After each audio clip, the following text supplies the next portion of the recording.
सुरक्षा व्यवस्था में चाक चौबंदी वहाँ पर लगातार जो उनके सीएम हैं मनोहर खट्टर, वो हमेशा ये बात कहते हैं कि भाई जो हरियाणा है उसकी सुरक्षा चाक चौबंद है, कोई दिक्कत कहीं परेशानी नहीं है। लेकिन जिस तरह से खुलेआम तौर पर कह सकते हैं कि हत्या हो जाती है और उसके बाद सवाल खड़े होते हैं कि आखिर इसमें जो सबसे बड़ा जिम्मेवार कौन बनता है, जिम्मेदारी किसकी बनती है, क्यों आखिर राज्य सरकार हर बार जो है एक ऐसी बात कहती हुई नजर आती है जिसका कोई अर्थ निकल के सामने आता नहीं। की बात है, सुरक्षा के लिहाजे से अगर सुरक्षा मांगी जाती है तो यहाँ पर दी भी जानी चाहिए। यहाँ पर अभय चौटाला की बात करें, नफीस सिंह राठी की जिस तरीके से हत्या की गई है और दिन दहाड़े गोलियां चला दी जाती हैं, तो यहाँ पर सरकार पर भी सवाल खड़े होने लाजमी हो जाते हैं। तो अभय चौटाला यहाँ पर ये कह रहे हैं कि नफीस सिंह कई बार सरकार को यहाँ पर चिट्ठी लिख चुके हैं कि उनकी सुरक्षा बढ़ाई जाए, क्योंकि उन्हें धमकियां मिल रही हैं जान से मारने की। इतना ही नहीं कि वो आगे कदम बढ़ाते हैं कि सुरक्षा बढ़ाते हुए कई इंतजाम किए जाए, लेकिन सरकार यहाँ पर टस से।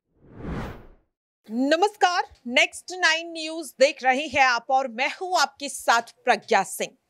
क्या बीजेपी के राज में अब सरेआम गुंडागर्दी हो रही है? क्योंकि न जनता महफूज नजर आ रही है न विपक्ष।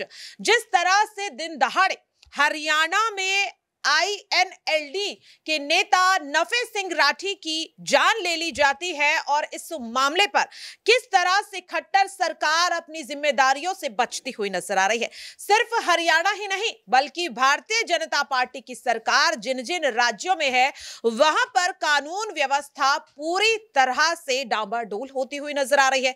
चाहे बात उत्तर प्रदेश की कर ली जाए या फिर उत्तराखंड की, ऐसा ही हाल मध्य प्रदेश में भी देखा जाता है और अब हालात कहीं ना कहीं ऐसे ही राजस्थान में भी देखने के लिए मिल रहे हैं। अगर एक राज्य में ऐसे हालात हों तो समझ भी आता है कि राज्य सरकार की गलती है, लेकिन जब बीजेपी के सरकार जिन जिन राज्यों में है और हर जगह कानून व्यवस्था इस तरह से चरमराती हुई नजर आए तो सवालों के घेरे में अपने आप भारतीय जनता पार्टी आ जाती है।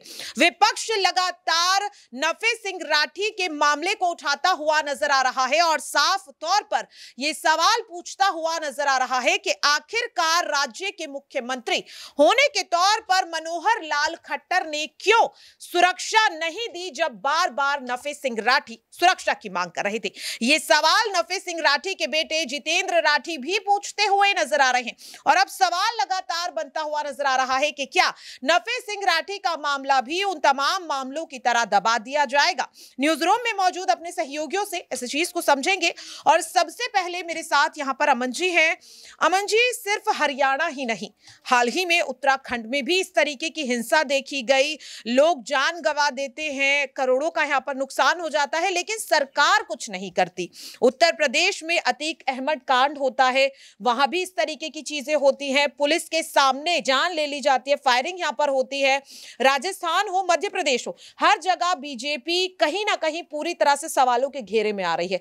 क्या लग रहा है, आखिरकार हो क्या रहा है? देखिए, बिल्कुल ज़ाहिर सी बात है कि हरियाणा का ज़िक्र अपने आप में इसलिए भी ख़ास बन जाता है क्योंकि दिल्ली से सटा हुआ राज्य है और सुरक्षा व्यवस्था में चाक चौबंदी वहाँ पर लगातार जो उनके सीएम हैं मनोहर खट्टर, वो हमेशा ये बात कहते हैं कि भाई जो हरियाणा है उसकी सुरक्षा चाक चौबंद है, कोई दिक्कत कहीं परेशानी नहीं है। लेकिन जिस तरह से खुलेआम तौर पर कह सकते हैं कि हत्या हो जाती है और उसके बाद सवाल खड़े होते हैं कि आखिर इसमें जो सबसे बड़ा जिम्मेवार कौन बनता है, जिम्मेदारी किसकी बनती है, क्यों आखिर राज्य सरकार हर बार जो है एक ऐसी बात कहती हुई नजर आती है जिसका कोई अर्थ निकल के सामने आता नहीं। सिर्फ हरियाणा की ही बात नहीं, जितने भी बीजेपी शासित राज्य हैं वो अपने आप को इन सब चीज़ों से बचाते हुए नजर आते हैं। आपने जिक्र किया उत्तराखंड का, जाहिर सी बात है कि जब वहाँ पर जाकर आप देखेंगे तमाम जो लोगों की जान चली जाती है, एक अराजक माहौल वहाँ पर बन जाता है। यूपी की बात करें, मध्य प्रदेश में जिस तरह से एक पटाखा फैक्ट्री में कह सकते हैं विस्फोट हो जाता है, उसमें लोग जान गंवा देते, तो एक के बाद एक ऐसे तमाम सारे कह सकते हैं मामले सामने निकल कर आते हैं। लेकिन हर बार यही बात कही जाती है कि भाई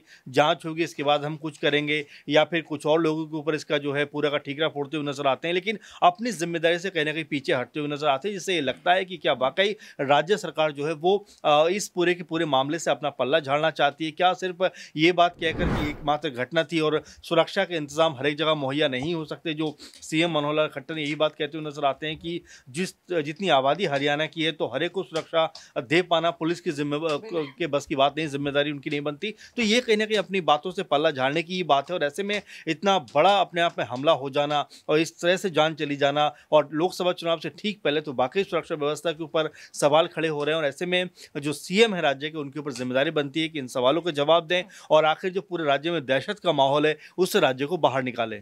वाकई में ये वही मनोहर लाल खट्टर हैं जो ये बयान देते हुए नजर आते हैं कि प्रदेश के राज्य के हर एक इंसान की सुरक्षा की जिम्मेदारी वो नहीं ले सकते और आज एक बार फिर से वो सवालों के घेरे में हैं। भूपेंद्र सिंह हुड्डा ने सीधे सीधे उनके इस्तीफे की मांग यहां पर कर दी है। ऐसे में नाजमीन है और नाजमीन से इस चीज को समझेंगे कि नाजमीन मनोहर लाल खट्टर सिर्फ एलविश यादव जैसे यहां पर सेलिब्रिटीज का ही समर्थन करते हुए नजर आएंगे या फिर इस तरीके के मामले में भी वो कुछ काम करते हुए नजर आएंगे? देखिए बिल्कुल सुरक्षा की बात है, सुरक्षा के लिहाजे से अगर सुरक्षा मांगी जाती है तो यहाँ पर दी भी जानी चाहिए। यहाँ पर अभय चौटाला की बात करें, नफीस सिंह राठी की जिस तरीके से हत्या की गई है और दिन दहाड़े गोलियां चला दी जाती हैं तो यहाँ पर सरकार पर भी सवाल खड़े होने लाजमी हो जाते हैं। तो अभय चौटाला यहाँ पर ये कह रहे हैं कि नफीस सिंह कई बार सरकार को यहाँ पर चिट्ठी लिख चुके हैं कि उनकी सुरक्षा बढ़ाई जाए क्योंकि उन्हें धमकियां मिल रही हैं जान से मारने की।